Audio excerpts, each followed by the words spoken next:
Welcome to the podcast. If you'd like to listen to an ad-free version of this episode and all of our episodes, then search True Crime Today Premium Plus on Apple Podcasts and press subscribe. That's our premium channel where all of our ad-free and advanced episodes live, all in one place. True Crime Today Premium Plus. Search it on Apple Podcasts and press subscribe. Even try it for 3 days free. They thought they'd get away with it until now. This is Hidden Killers with Tony Brueski, featuring retired FBI Special Agent Jennifer Coffindaffer. Luigi Mangione, 26-year-old University of Pennsylvania student, graduate that has been now charged in the murder of CEO Brian Thompson, December 4th of 24, facing those first and second degree murder charges. He's out there, and I gotta say, they did the perp walk with him the other day when they extradited him to New York. I got a question for you about that, Jennifer. That was one of the most grandiose perp walks I've ever seen. It was like something out of a Marvel movie.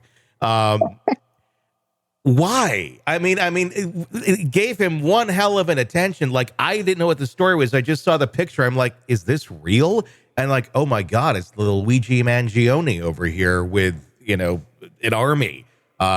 Thoughts on that? I mean, it just seemed like a lot. It did seem like a lot, and I understand that, and it certainly is feeding the frenzy of, unfair treatments. Yeah. He's really a revolutionary. He's a martyr. He's being treated like that.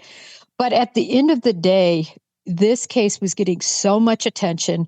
Everyone knew he was leaving that Pennsylvania courtroom, and anybody who really wanted to somehow stage some sort of assault would have the timing down. And so there's no way people have said, well, why didn't they just drive him?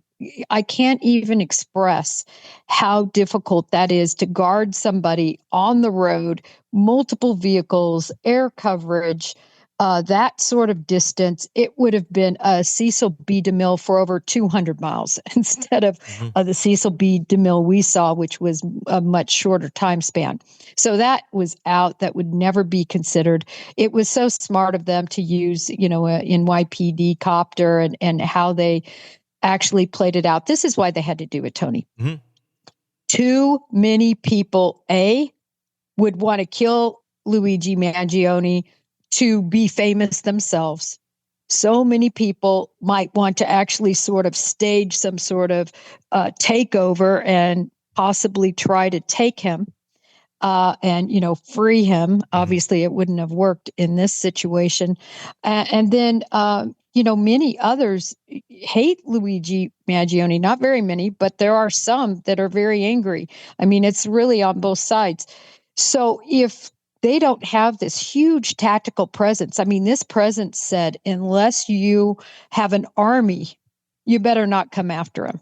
That's what that said. That was the message sent. Yeah. I think personally, it was smart. If I were the special agent in charge of this case and it was my call, I would have said the same thing. I want full on tactical contingents. I don't want any chance that he's going to get sniped or that somebody's going to assault. I mean, nobody's going to try to make that effort with what you saw there. No, I mean, actually, my concern was more for the officers, quite honestly, thinking like if somebody's going to want to do something here, it's not going to be killing Luigi Mangione. Like, I think he could probably almost just walk around with bulletproof or without a bulletproof vest, because I think there's too many people that like him. He's one of the few that I think doesn't necessarily have a target on his back. Anybody who's holding him back, though, I think does. And I was more concerned for that level of, like, that's a lot of officers if somebody's going to try and do something. Granted, they got the shields. They're fairly well prepared. But if somebody, I don't know, set something off or a bomb, I don't know. It just seemed like a lot. But with your explanation, it makes a lot more sense. My thing was, why give him the attention? Why give him the parade? But yeah, I hear you. This case, obviously, it's going to take some time to get into any sort of trial situation. What sort of defense do you think Luigi Mangione is going to bring for this? It's pretty much one of those where it's like, yeah, we know it's you, and there's no question about it. You're, fighting and you're almost bragging like I did this. So he's going to plead not guilty, I'm sure, but obviously you did it. No erasing that fact. Are we going to just solely go on them trying to argue this principle or his ideologies in court? And would the court even allow that?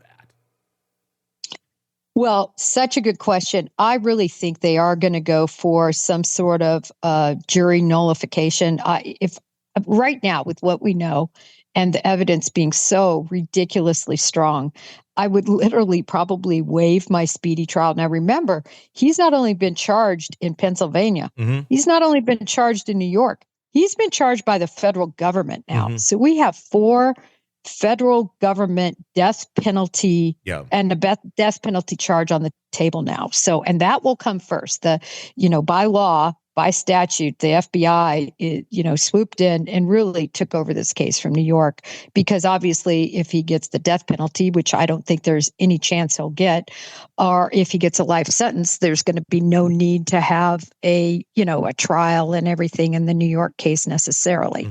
They could still, and they may. But depending on what happens, if I were him, Tony, I would want to take the stand. I would want to explain, why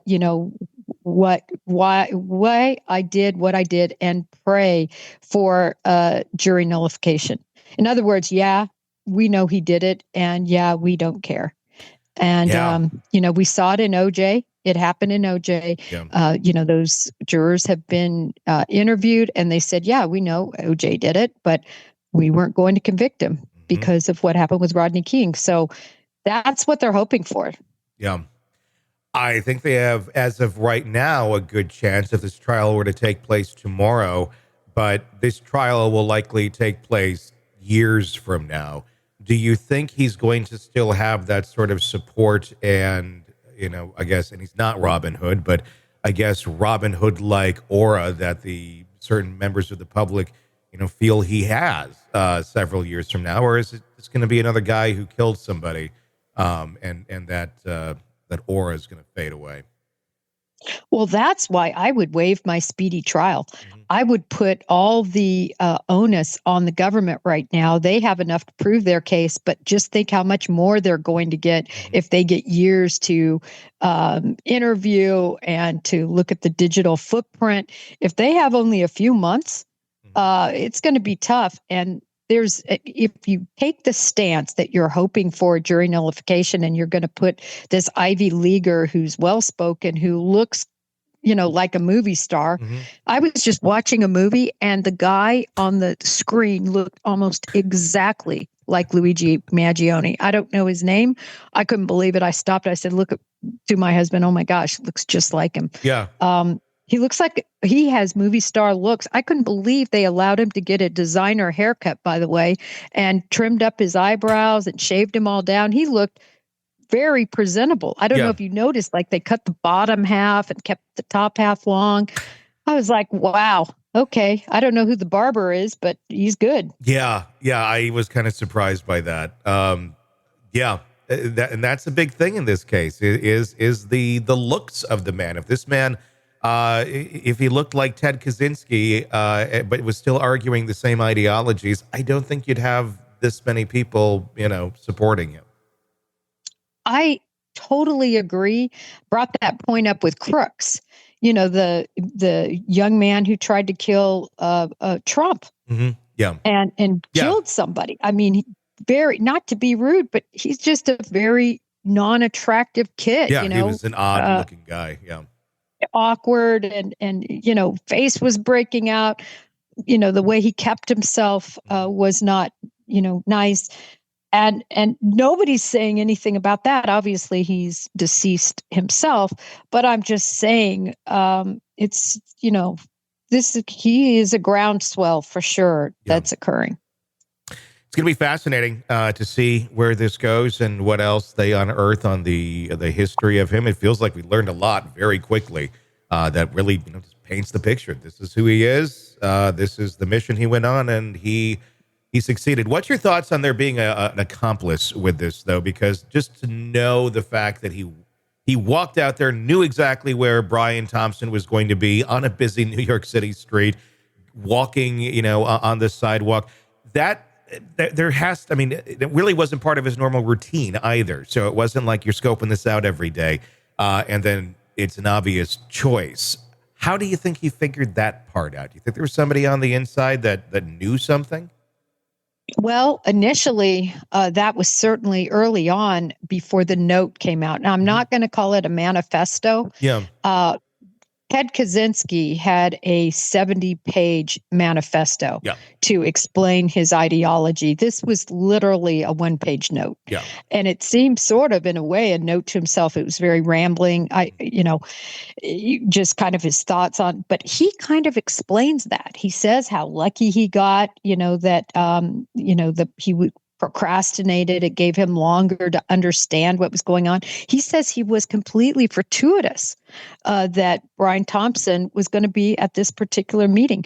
Remember, he was there 10 days in advance. So I do believe that he probably followed him from when he arrived and just patiently followed him, put him down at that hotel room, which was just across the street from where the conference was going to be, and patiently waited. He talks about his patience. Yeah. And I think he waited him out. And even though law enforcement initially said, and I think this is why a lot of analysts and other people were confused, they said he was only there minutes before he pounced.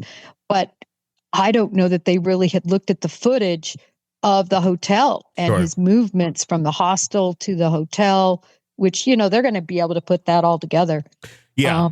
And it's pretty easy in New York City to blend in with a crowd and not be noticed. Anytime you're there, you look around, you see hundreds of people in any direction. So if he's watching from a distance, whether it be in that hotel lobby or just outside waiting for him to come out, there could have been a lot of surveillance leading up to those couple seconds on that sidewalk by him directly. Exactly. And that's kind of what I think at this point. I mean, he also makes it very clear. It was me. It was all me. I paid for this with my money. He's very proud about all of this, right? Again, just telling the kind of person he is, right? His grandiosity, of course, because I think he thought he wasn't going to get caught. Yeah. I mean, I really believe he thought he might have more CEOs to line up. But he says about this, and this is the one key point I want to make. He says about this that the healthcare industry checked a lot of his boxes. And I think there are a lot of boxes. This is just my belief based on everything, that one of his boxes was getting back at his parents. We know that he was persona non grata toward his parents, toward his family. We know that they made their money in the healthcare industry.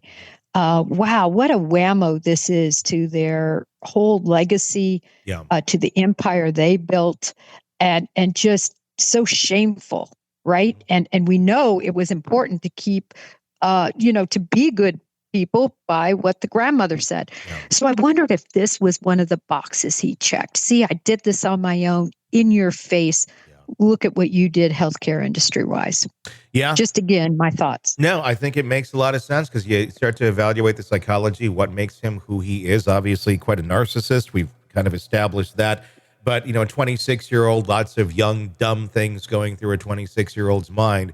And at that age, a lot of it still is kind of like, I want to get on my own. And if your family is this, heaping large, giant that has a hill for you to climb up that maybe you don't want to climb up, going and doing something extreme to get a lot of attention on you, it's attention. And to a narcissist, attention is attention. It doesn't matter if it's something horrible, especially if they feel justified in it, that they're doing something that makes them look like a hero.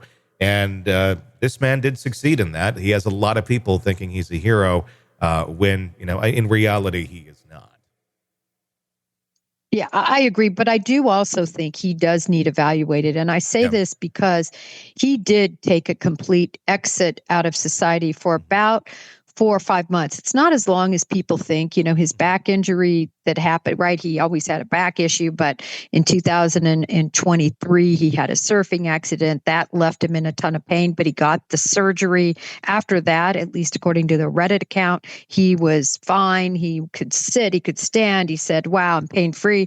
He goes on a extravagant vacation in Hawaii, hiking and doing things. And then he takes off to Asia and to, specifically specifically to Thailand and to Japan. I mean, obviously the wealth of his parents, what a sheltered, horrible life he's leading without any opportunity. He's that poor boy. He's so in pain. Yeah.